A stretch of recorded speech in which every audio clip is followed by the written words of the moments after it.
Welcome back. U.S. President Donald Trump no longer has access to his massive social media following. Facebook, Twitter, YouTube, and Amazon have all taken action to halt or limit his use of their platforms in the wake of the violence on Capitol Hill.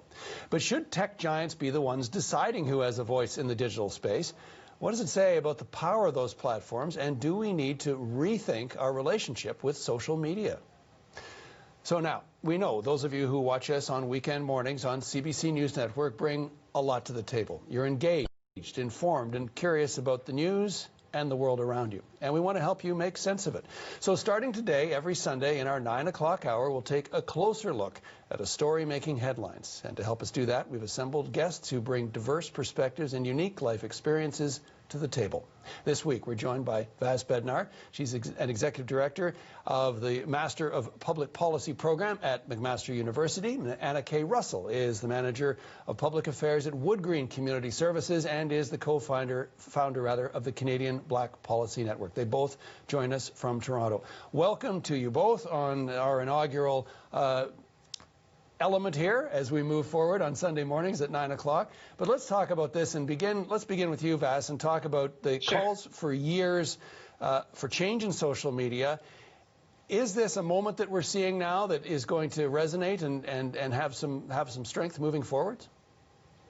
I do think the moment will resonate and we'll see really important future policy conversations. But I think we shouldn't mistake that the fact that a lot of technology companies move together, right, in concert, does not mean that their changes were a result of any public policy, right? They were guided by murky corporate policies, and we've come to expect the same thing from company policies that we do from public policies, right? That they will be clear, equitable, fair, and evenly enforced, and that just doesn't happen on social media especially. So, Anna K., I understand you work in corporate governance, so and it is presumably the CEOs that are making these decisions. Are they, as Vass suggests, the ones who perhaps should not be making these decisions? Well, I think a great example of that is the CEO of Twitter himself, Jack Dorsey. He was commented in saying that he was a bit afraid of making the move in removing Trump, you know, because he feels that it undermines the noble purpose and ideals of the internet and social media. So I think that there was some fear in making this move, and I feel like there might be some fear in the future of this precedence. We've seen with social media, of course, that it has resulted in, it has given the voice to the voiceless in many cases. It has allowed for whole social movements to have a greater reach, faster and broader than perhaps ever before. So, Vass, let's talk about this, the balance between the goods of social media and what we're seeing, of course, are the bads. So when it comes to the bads, I mean, often we hear this argument about the immunity of platforms, right? They can't be held responsible for what people are saying and doing on them because they're the company.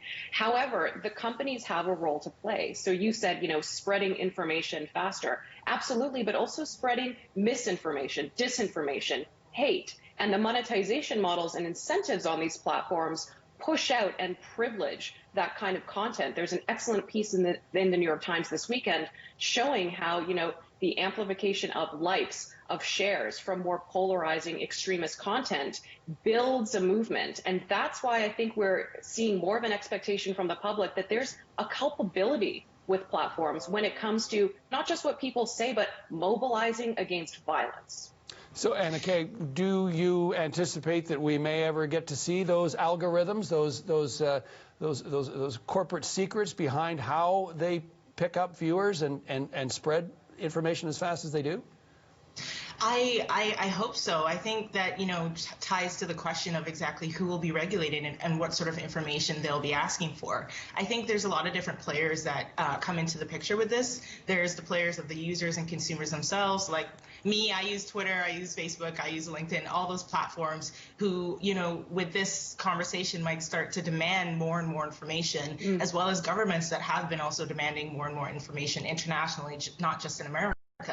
And then it is, you know, in part up to the companies themselves to disclose that information. But will they be willing to abide by the laws that are in place or that are being put in place? That's a question. As you say, the laws that are being or may be put in place. We know Canada's been looking around about this in terms of privacy and taxation and all the other issues that go along with social media. We saw this with the railroads. We saw this with utility companies in past centuries, with governments coming in and really going up against some very powerful forces. Is that something you think governments are going to have the courage to do, Vass? I absolutely think governments can and do have the courage. I think we're seeing historic antitrust movements in the U.S. especially, also the EU. Here in Canada, we will be reviewing the Competition Act probably this year. But in terms of those other aspects, it's not just the social media platforms. What we saw with this historic kind of deplatforming or cancellation by corporate America is that it extended to digital infrastructures on the internet, right? E-commerce sites that were profiting from hate were shut down. Sites that weren't complying with content moderation policies were removed from Google Play and the App Store. And I think our challenge still is that places like Google Play and the App Store are more powerful regulators when it comes to technology than our governments are. And part of why that is we just have a really hard time thinking about how to go about this in a consistent way that's not at the country level, because that's how we're used to making public policies, and this isn't always translating well to the digital world. Yeah, and okay, as Vass says, she seems confident that some governments are going to take some action, but it has to be multinational, and it has to have public will behind it. Who do you think, and do you think that governments will take this action? I definitely see more and more governments making a push forward, and I think especially when it comes to democracy and elections, there are a lot of governments that take this with great importance. I think how much leverage international governments have in a say in this is also a really good question. Like the internet, it doesn't really have its own sort of regulators in place or its own government in place. So who exactly is sort of orchestrating these actors and who has a say in how things will be governed is really unclear and vague. And so I think that's where a lot of international governments, including Canada, might come, or encounter some barriers in how they can influence. There are barriers, but there's also a certain amount of self-interest involved here too. Governments use social media. They communicate with voters. They get a read on at least a slice of public opinion. So, Vass, can we talk about the relationship between governments, the governments that may have to step in and do this regulation, and the platforms themselves? Sure. I mean, if I could just broaden that relationship beyond the companies and the individuals, we haven't touched on shareholder interests, and we haven't touched on citizens and consumers that are using these platforms. So, John, you've pointed to the power of these platforms, and our government's going to step up, maybe through antitrust and other moves, taxation. Yes, we're seeing that move, but because of their monopolistic power, people haven't had a choice. There weren't strong alternatives to using Facebook. So even though when people didn't agree with their moderation policies or kind of how the platform worked, they were really stuck. That's changing too. So we're seeing the actual people that, power these engines with their data, start to move to more privacy preserving alternatives. That's a good thing, but it also makes the kind of content moderation we were looking for, or moderating that hate, really difficult. The other end of the equation, though, is that it has given a voice to the voiceless in many cases.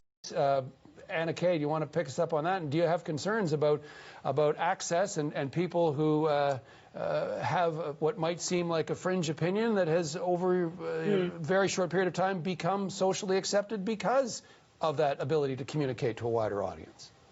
Yeah, I think that's, in large part a fear of regulation as well. Definitely from the consumer end. I like to sort of label myself as more of a casual user of social media. I kind of try to keep my platforms as non-business as possible.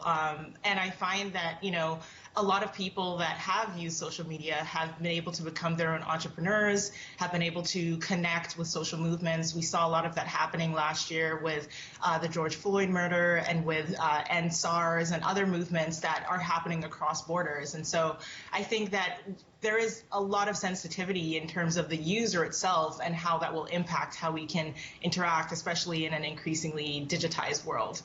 Yeah, and Kay mentions Black Lives Matter. Me Too, again, using that relative anonymity of the online to be able to bring to the fore and to hold people to account in a way perhaps never seen before in history. So, Vass, how do you regulate? How do you keep the fake news off?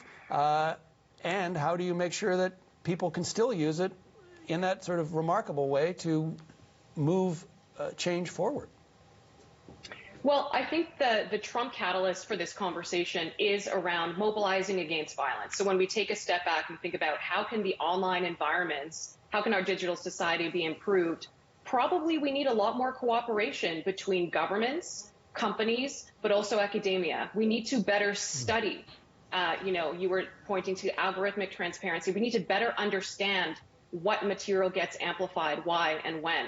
We have to push for the kinds of changes, and this can come from citizens as well. You mentioned Me Too, absolutely an excellent example. But the groups around, like, Stop the Steal, there were algorithmic barriers that could have been introduced not to allow those groups to proliferate at the rate that they did. So there's a growth aspect that I think is one of the most interesting opportunities. And as well, just better understanding, how do companies make these things that they call policies? Again, that word gives us a lot of comfort. It sounds rigorous. It sounds structured. It sounds like it's going to protect us. And what we're seeing is it doesn't. It's consistently disappointing.